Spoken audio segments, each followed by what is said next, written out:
Welcome to the Church Communications Podcast. We want to help you become a church communications expert. We understand it's a challenging and ever-changing role because we worked in the church too, which is why we built a community of over 30,000 church leaders that are ready to support and cheer you on. Your hosts for the show are Katie Allred, Kenny Jahng, with special guest host from the Church Communications team. They're here to help you and equip you to better reach your community. We'll talk shop with practitioners, professionals, and communications experts about what's working, what's not, and what's next.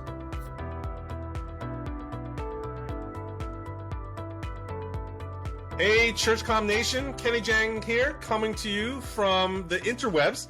Today I've got a good friend of mine. It's someone who you really need to get to know if you don't know him already.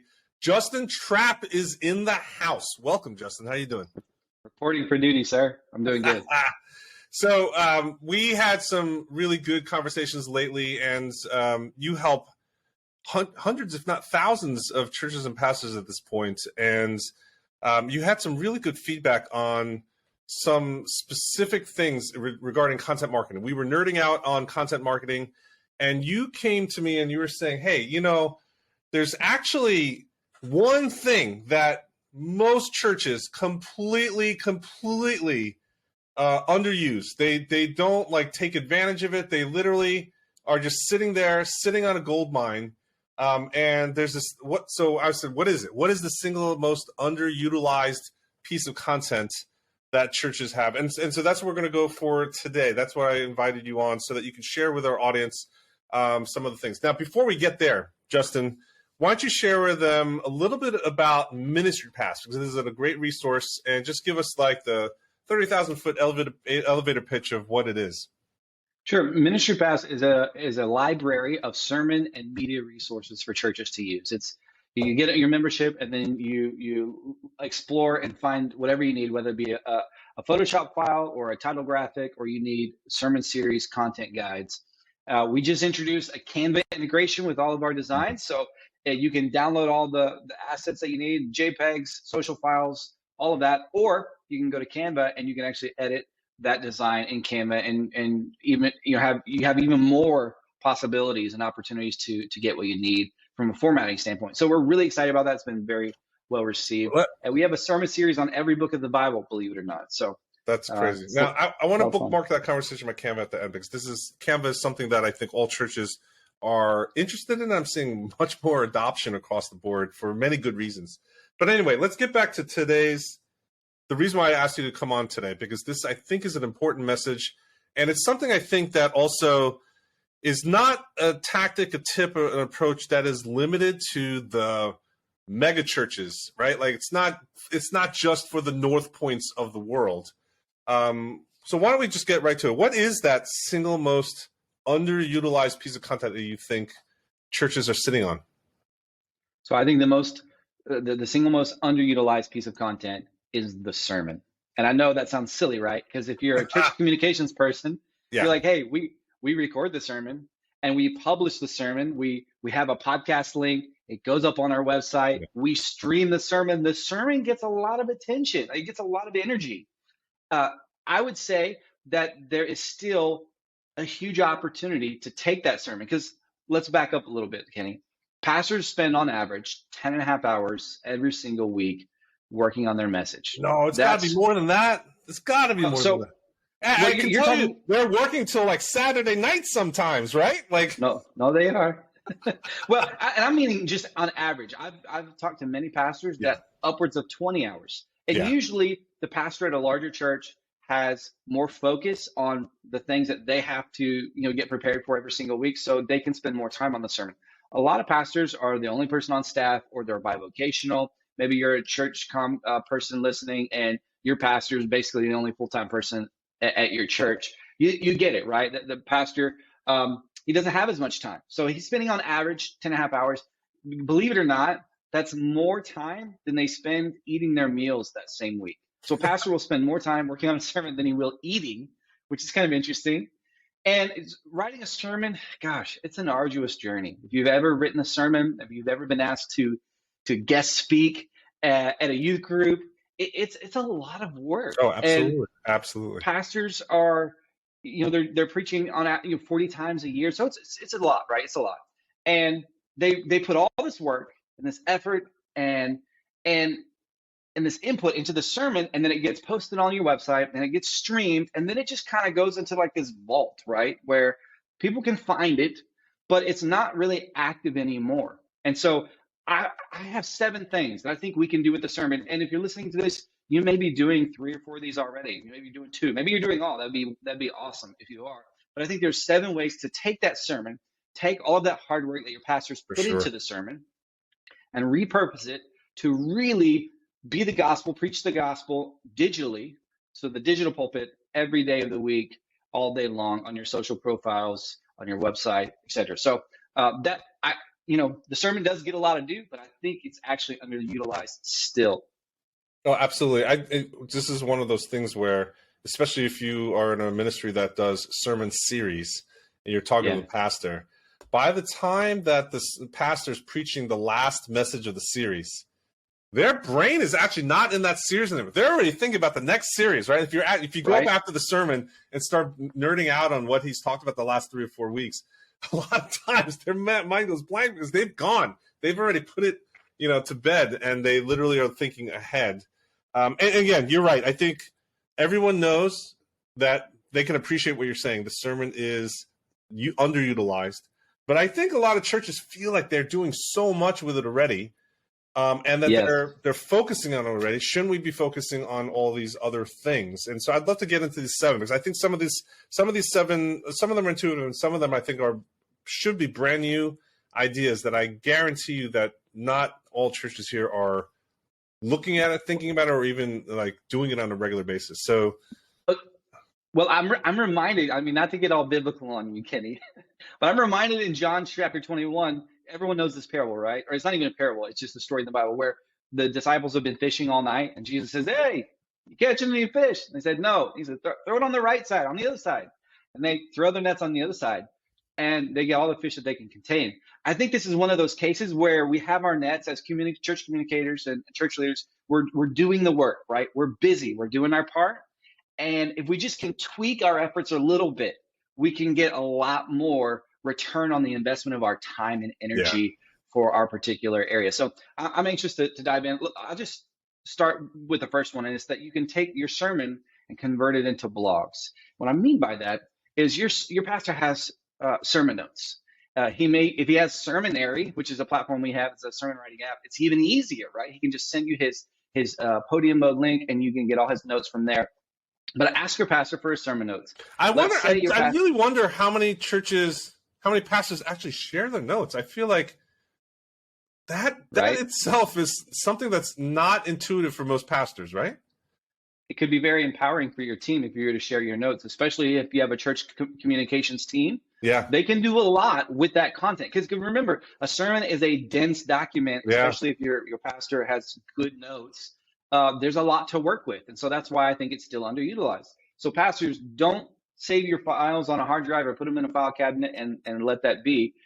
Give your notes to your team and let them run with some of that content. So you can let's say your pastor preaches 3 points, the traditional 3-point method, right?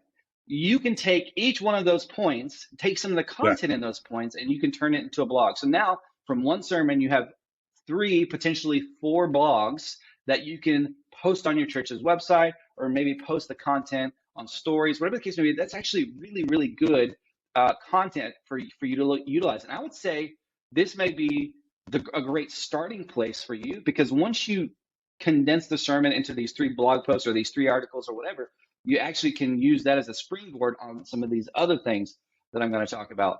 And again, some of these are obvious, right? If you're a church communications person, you're probably doing some of these already, but I did want to go through them. So the second thing is quotes, right? Let's say your pastor has something that they say is notable, it's tweetable, it's reelable, so to speak. Make sure you grab that. In fact, I met a pastor, and what he does for his social stuff is he has someone sitting in the audience, and he does give him their sermon notes, and they go through and they take notes, they highlight portions, and then if he has 3 points, each one of those points gets a quote online, posting it on social. If he says something that's really interesting, or she says something that's really interesting, they write it down quickly, and they use those as content for posting quote images. And these are easy, right? You can do this in Canva really fast.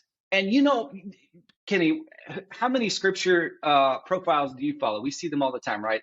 It's on Instagram or it's on Facebook, and they post literally a scripture with a beautiful picture of like nature behind. Like, you literally can do this in your sleep if you're a church comms person. And people interact with that stuff so much because it's just people like seeing pretty nature, and they like seeing things that encourage them, that inspire them, that uplift them.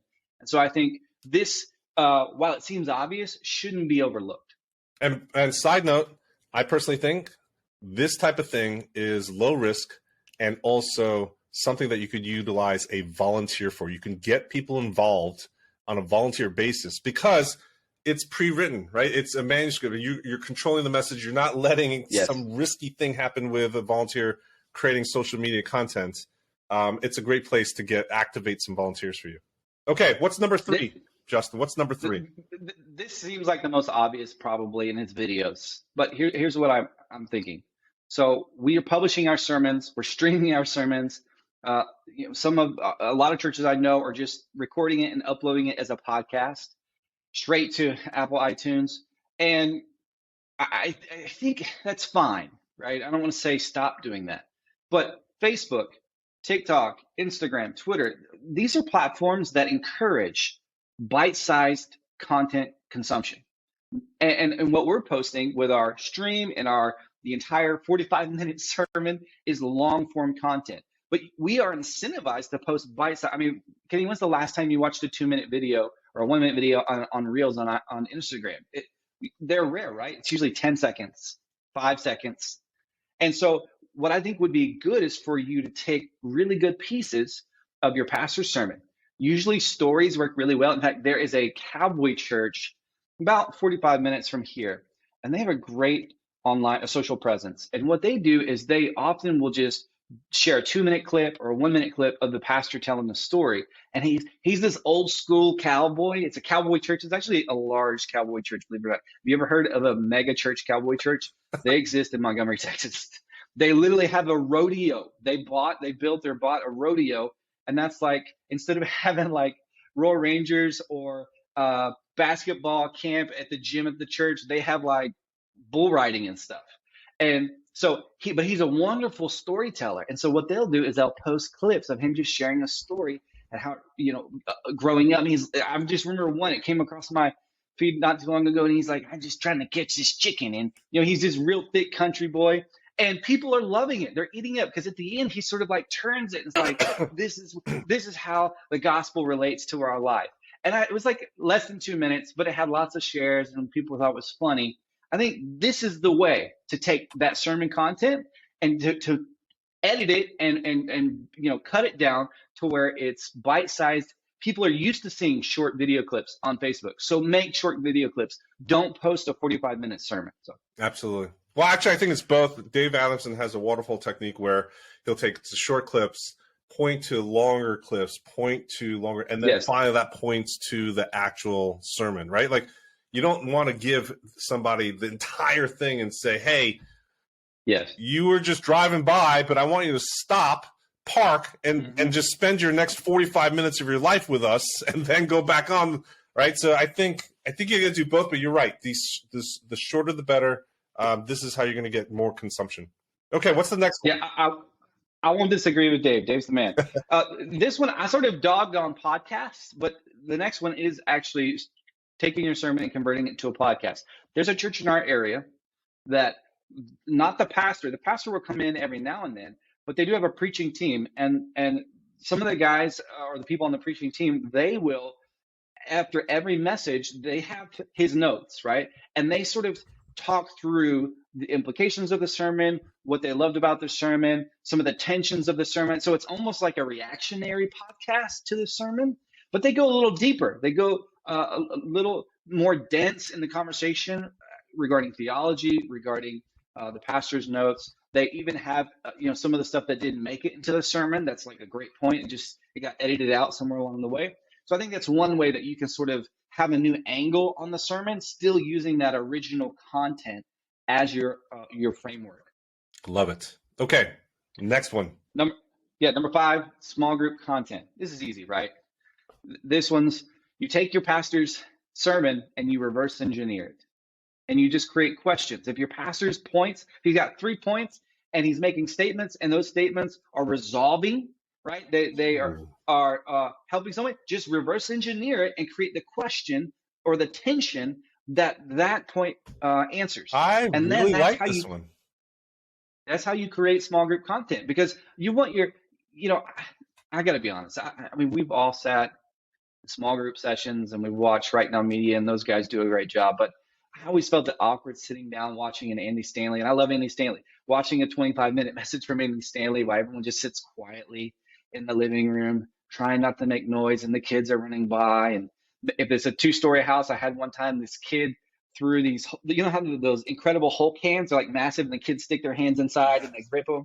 This kid literally like threw it down, and it just like shattered this coffee table right in the middle of like an Andy Stanley sermon. I've always felt like that's just kind of forced in some environments. But if you have questions, it gets people talking. And so I think it's really easy to take the sermon, reverse engineer it, and create small group content that really facilitates discussion.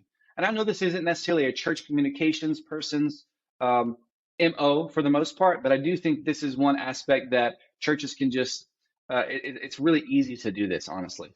And at Ministry Pass, we do have small group questions for all of our sermon series. There you go. That's my commercial. Okay. Next point. Number 6. My favorite one is take the sermon content and turn it into resources that people can download for free in exchange for their email address. Now, tell me more. Businesses use this all the time, right? But for whatever reason, churches have not adopted this strategy. Not too long ago, I went and Googled churches, Spring, Texas, which is in my area.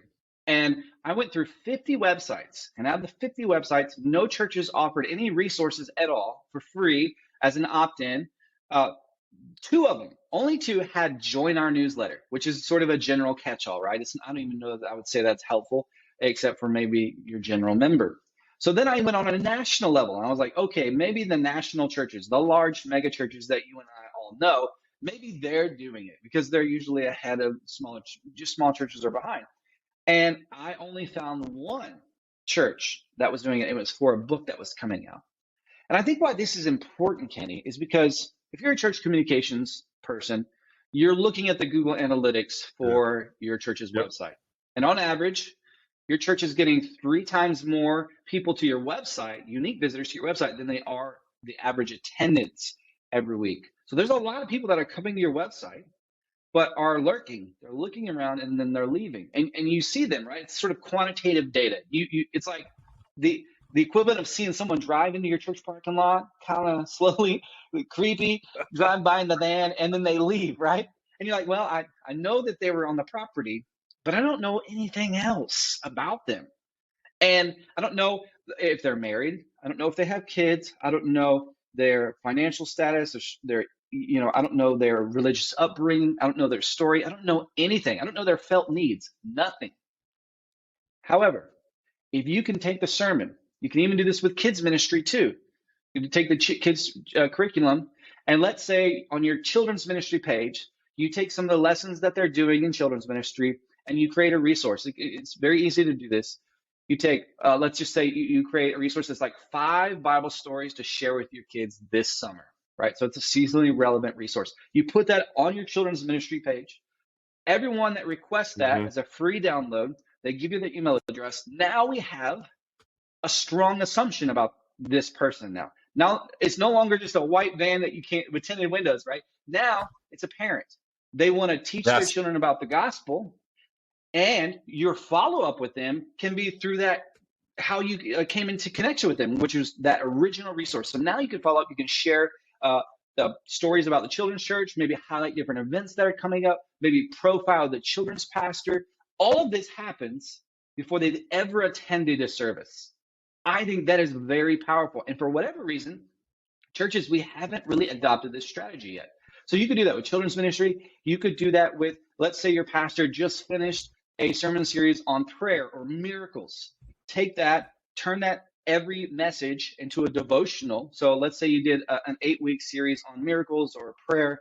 You could easily add one on the end, bookend it. So an introduction devotional and a closing devotional, and have 2-week devotional on prayer. You add that free on your website, and people that opt in for that, now you have some sort of context in order that you can communicate and follow up with them. You could offer a marriage resource. Like, you can do all these things, especially if your pastor has done a marriage series, or he's done a series on grief or forgiveness. Like, all of these things can connect with people who have those perceived needs. They're in that season of life. And so no longer is it 827 unique visitors on our website this past month.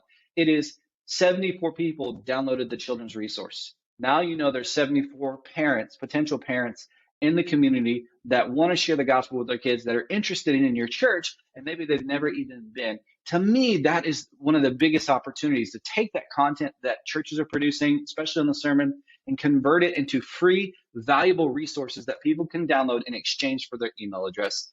I think if you're a church communications director or a church comms person, you've got to do this, and you've got to do it soon. It's just leaving too much on the table for us. I've always said, I think that churches right now, kind of, if you think about it, with their sermon schedule, think about themselves as broadcast ministry. I'm not talking about like online broadcast. I'm talking like it's the old school analog, like a television. You come to church and you watch whatever is on the channel. That's the old school days. Remember, Justin, back in the day, our kids are never going to understand this concept, that we didn't have a choice, that you turn on the TV and you go to a channel, you didn't have a choice of what to watch. And what we need to think through is taking like you said, if you've preached a marriage series in the past, that might be relevant to them today, not the one that you're talking about in terms of forgiveness. Right. And so you need to be able to figure out how to get those resources on demand in a way that is permission-based and conversational. And I think that strategy is right up that alley. Love it. Love it. Well, I'll say this. There's something called the Engel scale. Yes. The Engel scale was developed by James Engel in like the late 70s, early 80s. And it's basically a scale to measure the progress or the growth from someone who has no awareness of God to spiritual maturity. And as churches, we're really good at measuring growth at like salvation. Salvation, what do you do next? Well, you get baptized. What do you do next? You attend church, you join a small group. What do you do next? You give, and then ultimately you're making other disciples, right? So that would be like the apex. What we're not good at, Kenny, is we're not good at that pre-conversion. Or for church communicators, that pre-attendance person.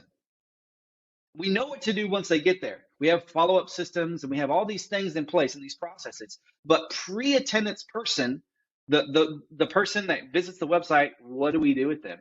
And I think there's the scale of growth that happens there, to where it could be no awareness of your church, to some awareness, to curious, to interested, to investigative, to then they're finally ready to plan a visit. But a lot of our church websites, we assume everybody that visits our website is ready to plan a visit, and they're just not. That's why it's important for us to create these different resources based on felt needs, because everyone, like you said, is in a different season of life. And Amen. So Amen. I'll get off my soapbox on that. No, I'm totally with you, Justin, because I think I personally think that all this hubbub about first impressions and first-time visitors, etc., is completely at this point outdated or outmoded. Yeah, you still need to pay attention to that. But first impressions ministry really now is digital. It is, right? You don't go to a restaurant before looking up the menu or seeing what it's like. You don't go to a church before looking up the website, right? You don't go anywhere really before you look up stuff. And so first impressions and all that stuff, digital is the thing. You're right. The information highway is your new mission field. So love that perspective. Okay, what else, Justin? What else do you have for us? Last thing is to take a sermon and to turn it into a book. Whoa. Now, I know on the surface that seems like it's a little self-serving. Like, why would you create a book from a sermon series? Many pastors have done it, especially the larger pastors. Here's why they do it. Have you ever read a biography or not a biography of somebody, and maybe they're famous, but you knew a lot about them through the news media and everything, but you read the biography and all of a sudden who they are as a person, you just have so much more respect for them You feel like you know them a lot more. And they just sort of blossom on the pages over a weekend on the beach, right? Same is true with if you could take a sermon series, let's say it's a marriage sermon series. You could take that. There's many publishers out there that can help you do this, or services, or you could do this yourself and self-publish it, whatever the case may be.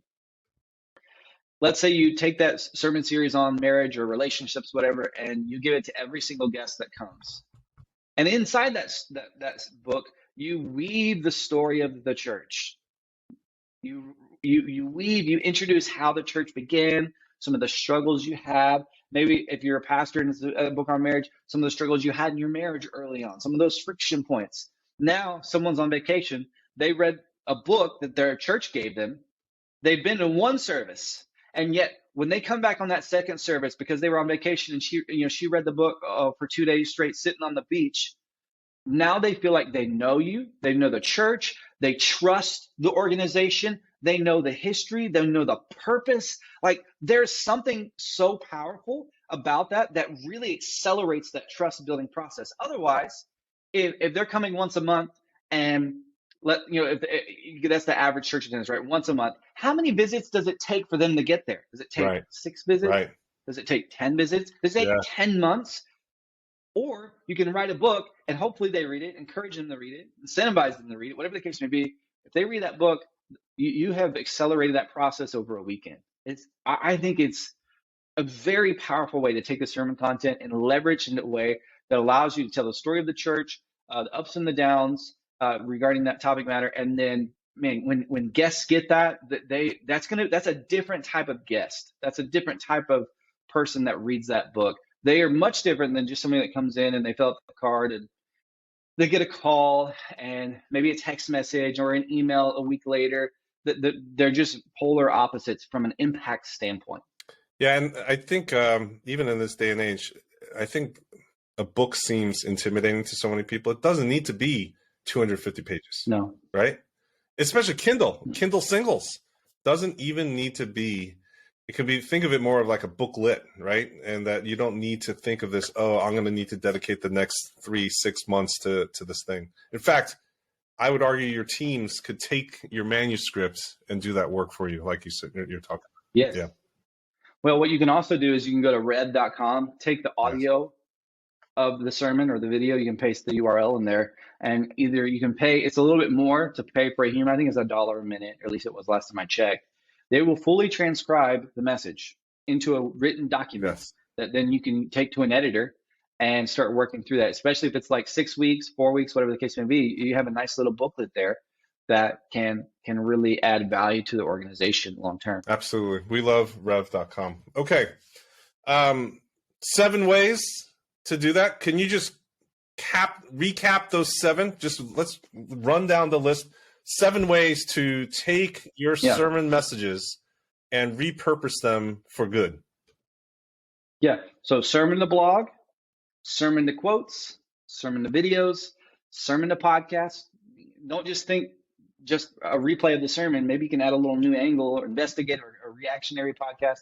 Maybe it's just a highlight. Sermon to small group content, sermon to free resources, and then sermon to book. Awesome. Hopefully you've been listening to this conversation and you've picked up an idea too. This is one of those things where I feel like, man, you need to really grasp onto that bias for action that's in your brain right now when you're listening to this conversation. I know for a fact that some new idea has bubbled up, at least one, and it might be multiple, and I would encourage you to identify one of them and then go down that path and see what happens of trying to execute. One of those things is going to resonate. And this is what I always tell Justin to coaching clients, is that creating new genres of content, recording new things can be scary, but remember, you always have the delete button. You're not married to publishing it, right? Like, so start the experiment, see what happens, and then you can evaluate. It's kind of like job interviews, right? Have you had job interviews with friends? Friends are like, I don't know if I want that job, so I'm not going to apply for it. Like, apply for the job, and then you can make the decision afterwards, right? So same thing here. Record that podcast episode, right? Put together a PDF that you can maybe use as that opt-in permission-based lead magnet that you put onto your website, etc. Start to try something and then see what happens. I think that's just one of the biggest things. Now, I would say, Justin, all 7 are very different in terms of complexity, start to finish timelines. What would you, if you got a light team? Many churches don't have massive media departments and communications departments. What would you recommend as like the top 1, 2, or 3 things that anyone should consider right now? What's the easiest, or what's the biggest bang for the buck? I think sermon to blog, because you can go to rev.com, you can get that transcribed, and you can get all that content, or you can take your pastor's notes. You can go around your pastor. You can go to rev.com and just submit the URL, right? Sermon to quotes, that's really easy. You can do that in Canva. I think that's, to me, those are the easiest low-hanging fruit, so to speak, and then the small groups, because it doesn't take a rocket scientist to reverse engineer the sermon and just to create tension or questions based on the solutions that the pastor is giving for the sermon. To me, those are the easiest 3. Gotcha. Okay, perfect. Well, thank you for sharing that list with us. I did want to come back to the bookmark we had at the top of the interview, and that is the integration that you guys have built out with Canva at Ministry Pass. So if you have a Ministry Pass membership, you're able to now take these sermon graphics and all these, and it's not just sermon graphics for the projection screen. I don't know how many elements you produce for any given series, et cetera, but can you just talk to us a little bit about like how a communicator can think through how to support that sermon series or the sermon message beyond just the slides for the screen? And how does Canva change the game for somebody? Well, I'll just say this: Canva changes the game because it makes everything so fast. I know a lot of people now that they manage the social media profile for their church or for their business. There's a lady at our church. Her dad owns all kinds of pawn shops, and she runs the social, and she does a great job. And I thought she was a pretty decent designer, and I come to find out she just knows Canva. She has no idea how to use Photoshop. She just does everything in Canva. I think, to me, that's the most powerful thing about Canva, is it just makes it easy. Like, anybody can use Canva and get started. And so that's why we wanted to introduce an integration with Canva on Ministry Pass, because we have, over 1,600 sermon series on every book of the Bible. We have announcement packages, media packages. Every one of those packages comes with a Photoshop file. So if you prefer Photoshop, you got it. You got the title graphics, the background graphics through Scripture. We have social and the reels. And we try to give you everything that you're going to need to get going. But some churches do have very specific needs as far as formatting goes. And some churches love the graphic, but they're like, hey, my pastor wants to change the title. And it just is a lot faster to change the title in Canva and to just export quickly all the different formats, because you can create templates in Canva and you can set, hey, when you export something, I want these sort of 5 file types.